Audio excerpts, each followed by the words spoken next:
안녕하세요. 류창원 세무사입니다. 예, 반갑습니다. 예, 이번 시간에는요, 저희 공인중개사님들 이야기를 한번 해보려고 하는데요.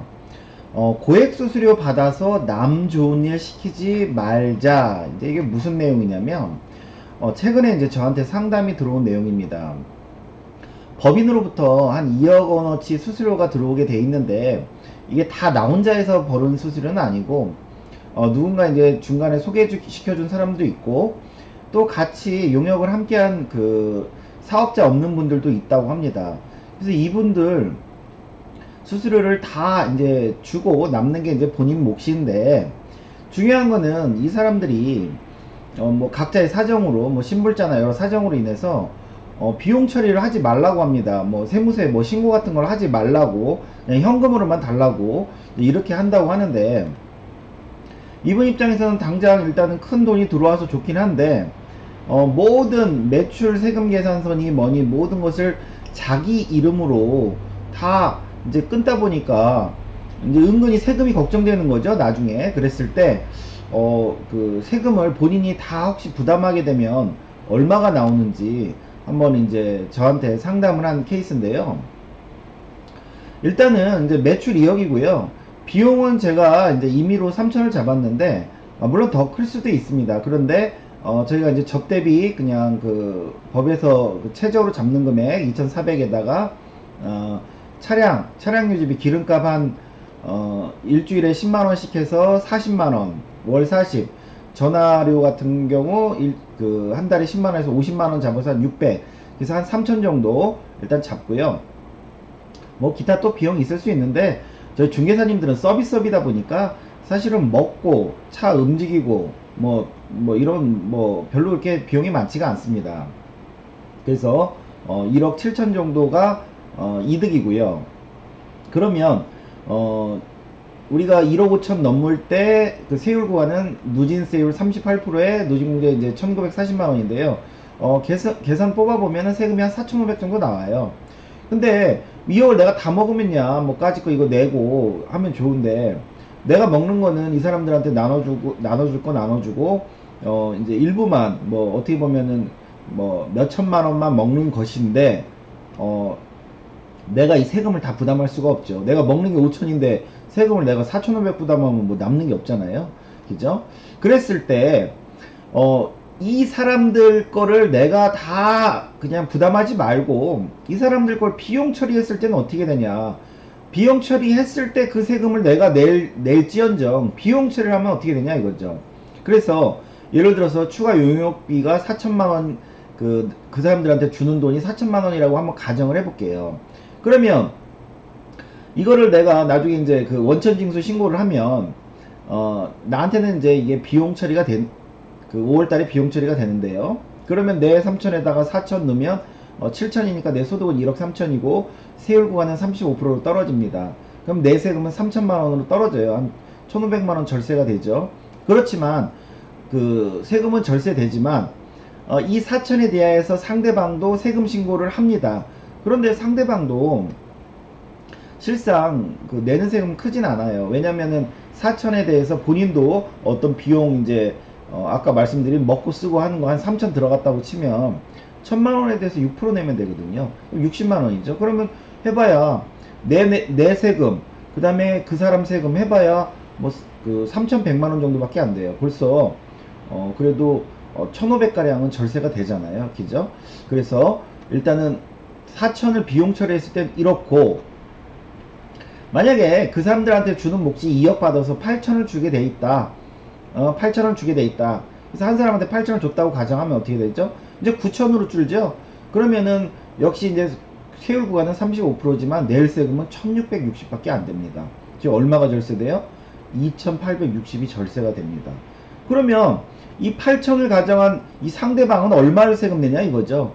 역시 마찬가지로 먹고 쓰고 하는 거 3천 빼고 5천에 대해서 24% 구간하면 678만 원이 된다 이거죠. 즉 두 개 합해도 한 2300 정도 되죠? 2300 그죠? 2300 정도. 그러면은 벌써 2200 정도가 이 세금을 부담한다고 그래도 절세가 되죠. 그죠?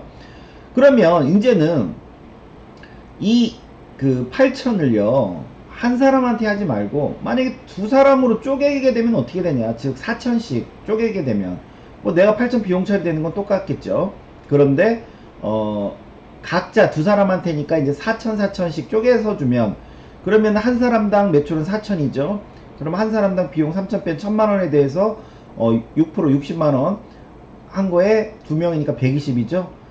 앞에 똑같은 8천을 경비 처리했지만 세금이 어때요? 500가량 더 절세가 되죠. 예, 더 절세가 됩니다. 이 효과는 뭐예요? 이거 왜 절세가 돼요? 결국은 소득이 쪼개짐으로 인해서 이 24% 내시는 분이 6%짜리로 줄어드는 효과죠. 예, 소득 쪼개기 효과죠. 소득 쪼개기 효과. 그러면 이제는 좀 더 현실적으로 이분이 사실은 한 이 정도는 나간다고 합니다. 2억 받아서 한 이 정도는 나간대요. 예, 1억 2천 이상 나간다고 합니다. 그러면 한번 이걸 그 현실적인 걸 한번 볼게요. 그러면 내가 내는 세금은 원래는 4,520인데 그 비용 처리를 안 하면 1억 2천은 비용 처리하면 어떻게 돼요? 5천에 대해서 세율 구간 24% 하면 670만 원밖에 안 내낸다는 거죠. 그죠? 원래 내가 낼 세금은 이거라는 거예요, 이거. 그러면 이 1억 2천을 받은 상대방은 어떻게 되냐 이거죠, 상대방. 그러면은 역시나 비용 3천 뺀 9천에 대해서 35% 하면 1660 정도가 나오고요. 이거를 만약에 둘로 쪼개면 어떻게 되냐, 즉 1억 2천을 6천으로 각각 두 명한테 주면 어떻게 되냐, 나는 똑같이 1억 2천 비용 처리가 되는 것이고요. 그러면 한 사람당 6천이니까 먹고 쓰고 하는 거 3천 뺀 3천에 대해서 하면 세금이 한 340만원 나오고 두 명이니까 680만원 나옵니다. 도합 한 1300 정도 나오는데 앞에 거보다 월등히 절약되죠. 한 명일 때보다 두 명이.